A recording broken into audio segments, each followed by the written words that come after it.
നാം കാണുന്നത് അതിമനോഹരമായ ഒരു ഭവനമാണ്. അതിമനോഹരമായ ഈ ഭവനത്തിനു പിന്നിൽ ഒരു ശില്പിയുള്ളതുപോലെ സർവശക്തനായ ദൈവത്തിൻ്റെ മഹത്വത്താൽ സൃഷ്ടിക്കപ്പെട്ടവരാണ് നാം ഓരോരുത്തരും എന്ന് പറയുന്നത്.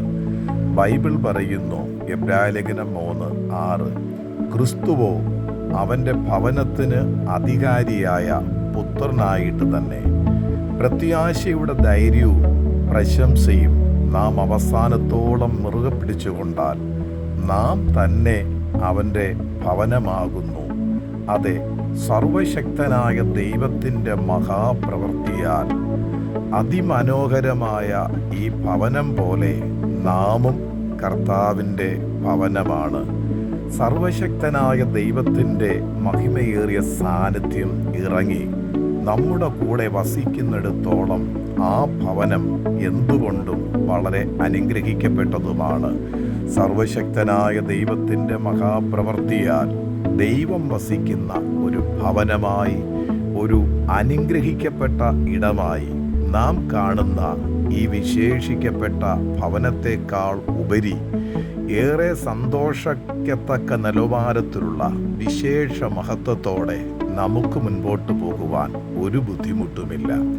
നമ്മുടെ ഇഹലോക ജീവിതം വളരെ വിശേഷതയുള്ളതും മഹിമയുള്ളതുമായി തീരുവാൻ കർത്താവായ യേശുക്രിസ്തുവിൽ വിശ്വസിക്കുക. എന്നാൽ നീയും നിന്റെ കുടുംബവും രക്ഷ പ്രാപിക്കും. 2 കൊരിന്ത്യർ ലേഖനം 5:17 വായിക്കുന്നു, ഒരുവൻ ക്രിസ്തുവിലായാൽ പുതിയ സൃഷ്ടി, പഴയത് കഴിഞ്ഞുപോയി, സകലതും പുതുതായിരിക്കുന്നു എന്നാണ്.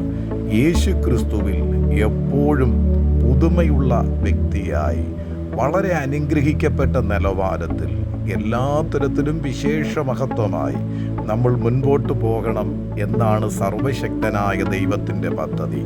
ആ ദൈവിക പദ്ധതി അനുസരിച്ച് അതിമനോഹരമായ കാണപ്പെടുന്ന ഭവനം പോലെ ഏറെ വിശേഷിക്കപ്പെട്ട നിലവാരത്തിൽ ജീവിതം അനുഗ്രഹപൂർണവും വളരെ വിശേഷ മഹത്വമായി തീരുവാൻ യേശുക്രിസ്തുവിൽ പുതു സൃഷ്ടിയായി മുൻപോട്ട് പോകുവാൻ സർവശക്തനായ ദൈവം നമ്മെക്കുറിച്ച് ആഗ്രഹിക്കുന്നു.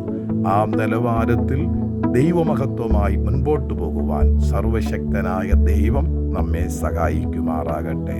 ആമേൻ.